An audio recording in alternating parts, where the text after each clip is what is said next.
अयोध्या में बन रहे भव्य राम मंदिर में रामलला की प्राण प्रतिष्ठा को अब मात्र 13 दिन बचे हैं बॉस, मात्र 13 दिन।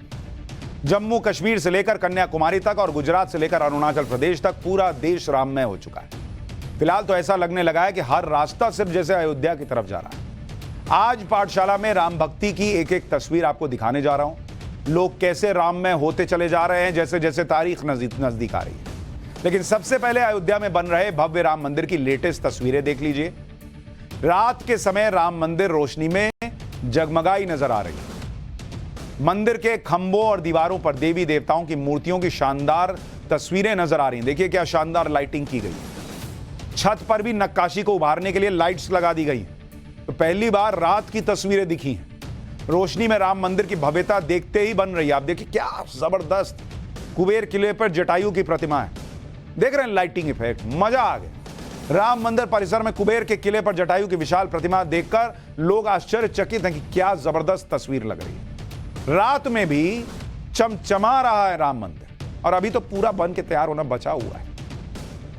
प्राण प्रतिष्ठा का समय जैसे जैसे नजदीक आ रहा है वैसे वैसे देश दुनिया के राम भक्तों में अपनी अपनी तरफ से प्रभु श्री राम के लिए उपहार भेजने की होड़ और लगती जा रही है। ऐसे में नेपाल के जनकपुर में माता सीता के मायके और प्रभु राम के ससुराल वाले कहां पीछे रहने वाले थे। जनकपुर से प्राण प्रतिष्ठा के लिए उपहारों को लेकर श्रद्धालुओं का जत्था अयोध्या के कारसेवकपुरम पहुंच चुका है।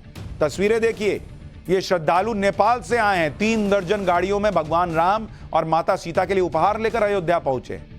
3000 से ज्यादा उपहार शामिल है। देखिए ना भाई, टोकरी पे टोकरी रखी हुई है।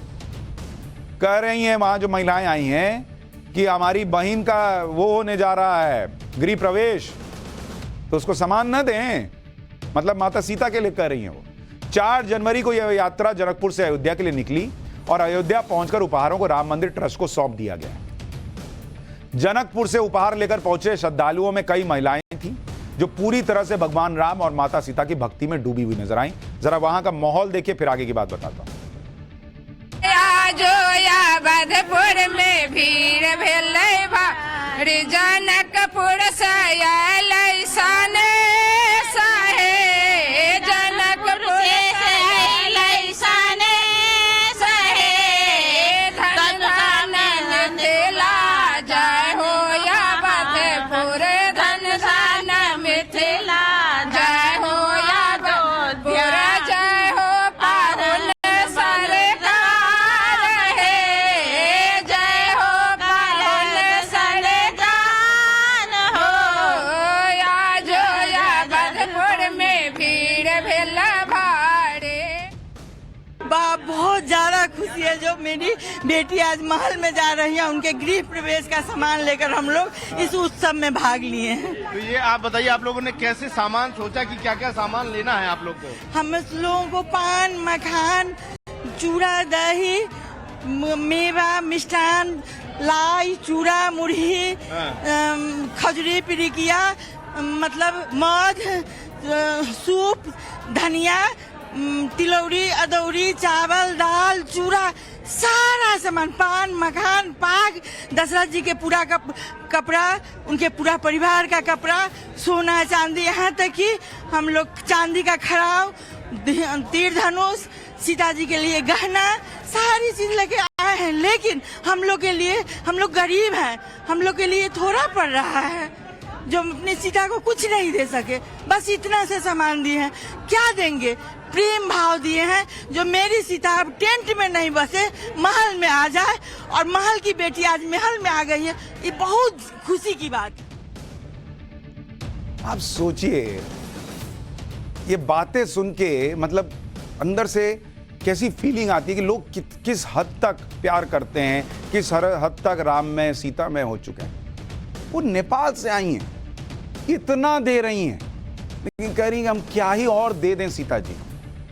हमारी बेटी महल में जा रही है टेंट से निकलकर। और जो अपने यहाँ रीति रिवाज में होता है कि भाई ससुराल के लोगों को, उनके परिवार के लोगों को कुछ कपड़ा वपड़ा दिया वगैरह वगैरह, सब देखिए ना क्या नहीं है। बर्तन दे रहे हैं, जवाहरात दे रहे हैं कि बेटी वहां जाएगी रहेगी तो उसको कुछ कुछ लगे। ये जैसे अपना व्यवहार होता है ना, वैसा सीता जी और राम जी के लिए इन लोगों का ये सेंटिमेंट है बॉस। और लोग कहते हैं कि राम मंदिर बन ही गया तो क्या हो गया, वहाँ लाइब्रेरी बना देते, अब राम मंदिर बन जाएगा तो फलाना हो जाएगा ढिमकाना। बस ये सेंटिमेंट कभी समझिए, तब आपको समझ में आएगा राम मंदिर क्या चीज है। अब ये भी जान लीजिए कि प्राण प्रतिष्ठा के लिए भगवान राम के ससुराल उपहार क्यों भेजे गए। ससुराल से भगवान राम के लिए भेजे गए ये उपहार नेपाल की मिथिला संस्कृति का प्रतीक, जिसके तहत बेटी के गृह प्रवेश के लिए मायके से तोहफे भेजे जाते हैं। 22 जनवरी को सालों के इंतजार के बाद भगवान राम का गृह प्रवेश हो रहा है, इसलिए जनकपुर से गृह प्रवेश के लिए गृहस्थी चलाने के लिए 1100 गिफ्ट पैक भेजे गए, जिनमें आभूषण हैं, बर्तन हैं, कपड़े शामिल हैं। इसके अलावा 51 प्रकार की मिठाइयां हैं, दही, मक्खन, चांदी के बर्तन भेजे गए। नेपाल से प्राण प्रतिष्ठा के लिए पहुंचे उपहारों पर अयोध्या से हमारे सहयोगी की एक रिपोर्ट देखिए, फिर आपको बताऊंगा कि जो भव्य मंदिर तैयार हो रहा है तो उसको लेकर और क्या खास जानकारी।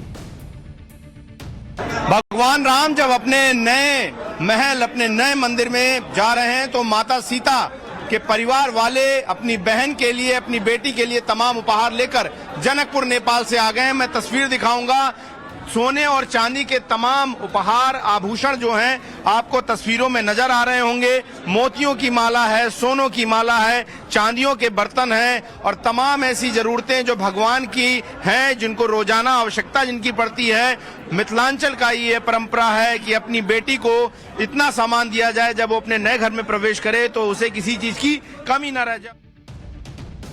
भगवान राम की जन्मभूमि पर उनका भव्य मंदिर तैयार हो रहा है तो भगवान कृष्ण की जन्मभूमि मथुरा से भी प्राण प्रतिष्ठा के लिए उपहार भेजे जा रहे हैं। भगवान राम के श्रृंगार के लिए वृंदावन के ठाकुर बांके बिहारी मंदिर ने आभूषण भेजे जा रहे हैं। रामलला के लिए चांदी की मुरली, सोने चांदी की 2 कटोरी, चांदी की शंख उपहार के लिए तैयार की गई है। 14 जनवरी को राम जन्मभूमि मंदिर के मुख्य पुजारी सत्येंद्र दास को ये उपहार भेंट किए जाएंगे। बांके बिहारी मंदिर में प्राण प्रतिष्ठा को लेकर जबरदस्त उत्साह है। मतलब एक तरह से सोचिए तो भगवान श्री कृष्ण की तरफ से प्रभु श्री राम के लिए त्योहार के लिए गिफ्ट आ रहा है। भगवान का गिफ्ट भगवान के लिए, गजब माहौल हो रखा है बॉस। 22 जनवरी को बांके बिहारी मंदिर को सजाया जाएगा और दिवाली मनाई जाएगी। सुनिए प्राण प्रतिष्ठा की तैयारियों पर बांके बिहारी मंदिर के पुजारी क्या बता रहे हैं। वृंदावन और अयोध्या में कोई भेद नहीं है, दोनों ठाकुर की लीला स्थली है। वो भगवान राम की है, ये ठाकुर कन्हैया की, हरदास के लाडले श्री बांके बिहारी जी की वो है। तो ये तो ब्रजवासियों के लिए अति उत्साह का विषय और हर्ष का विषय है कि रामलला अपने मंदिर में विराजने जा रहे हैं। तो इसी प्रारूप में ठाकुर जी को एक यहाँ की बांसुरी और ठाकुर जी का इत्र और एक शंख जिससे रामलला की आरती होगी, वो शंख और ठाकुर जी के हार, सुंदर हार यहाँ से भेजे जा रहे हैं, जो कि सत्येंद्र दास पुजारी जी को 14 तारीख को सौंपे जाएंगे। और 22 तारीख के दिन, जिस दिन रामलला अपने भव्य मंदिर में विराजेंगे, उस दिन बांके बिहारी मंदिर की शोभा देखने लायक होगी। उस दिन मंदिर ने विशेष व्यवस्था करी है, जो मंदिर के मेन द्वार पे रंगोली सजाई जाएगी, ठाकुर जी के मंदिर को बहुत सुंदर तरीके से सजाया जाएगा। उसका उल्लास देखने लायक होगा कि ब्रजवासियों का उत्साह का प्रतिनिधित्व बांके बिहारी मंदिर करेगा कि रामलला के दर्शन, जब रामलला अपने मंदिर में जा रहे हैं, अपने घर टेंट से निकल के अपने विशेष उसमें जा रहे हैं, तो ब्रजवासियों का कितना उत्साह है ये बांके बिहारी मंदिर की साज सज्जा और रंगोली से देख के पता लगेगा। देश भर में राम भक्ति का माहौल बन रहा है तो प्राण प्रतिष्ठा के यजमान प्रधानमंत्री नरेंद्र मोदी भी राम भक्ति में डूबे नजर आ रहे हैं। प्रधानमंत्री मोदी ने सोशल मीडिया प्लेटफॉर्म ट्विटर पर आज भी एक राम भजन शेयर किया और लिखा कि अयोध्या के साथ देश भर में आज हर ओर प्रभु श्री राम के स्वागत में मंगल गान हो रहा है। इस पुण्य अवसर पर रामलला की भक्ति से ओतप्रोत विकास जी और महेश कुरेरेजा जी के राम भजन को भी एक बार सुनिए। इस राम भजन में पीएम मोदी अयोध्या में रामलला की पूजा करते नजर आ रहे हैं। इसके अलावा भजन में राम मंदिर का भव्य मॉडल और भगवान राम के स्वागत के लिए सज सवर रही अयोध्या की खूबसूरती भी दिखाई गई। ब्रास से बने इस ध्वज स्तंभ को नागर शैली में तैयार किया गया है। इस ध्वज स्तंभ का धार्मिक ही नहीं वैज्ञानिक महत्व भी है। यह ध्वज स्तंभ मंदिर पर लगे एक एंटीना की तरह काम करेगा, जो ब्रह्मांड की ऊर्जा को गर्भगृह तक पहुंचाएगा कहा जा रहा है। मुख्य ध्वज स्तंभ के अलावा 6 ध्वज स्तंभ और तैयार किए गए। आप देख रहे हैं कितने विशालकाय ये ध्वज स्तंभ है, जिन्हें राम मंदिर में स्थापित किया जाएगा। भगवान श्री राम के भव्य मंदिर जो कि जन्मभूमि पे बन रहा है, उसके मंदिर के शिखर पर लगने वाला ध्वजदंड जो है आप देख रहे हैं, गुजरात से 3 दिन की यात्रा करके अयोध्या पहुंच चुका है। और एक लंबा ध्वजदंड, 2 ध्वजदंड होंगे, एक छोटा एक बड़ा, और इसे राम मंदिर की शिखर पर जो है वो लहराया जाएगा।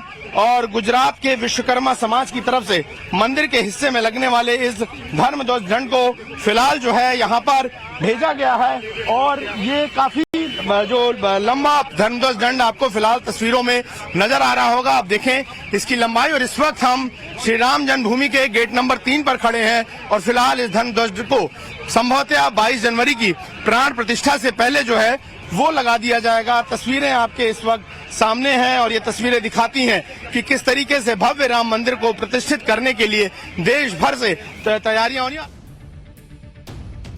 भव्य राम मंदिर में स्थापित होने वाले ध्वज दंड की खासियत भी आपको बताता हूं। दरअसल राम मंदिर के मुख्य शिखर पर स्थापित होने वाले ध्वज दंड की ऊंचाई 44 फीट है। इसकी गोलाई 1.5 फीट है, जबकि मुख्य शिखर पर लगने वाले ध्वज स्तंभ का वजन करीब 55 किलो है।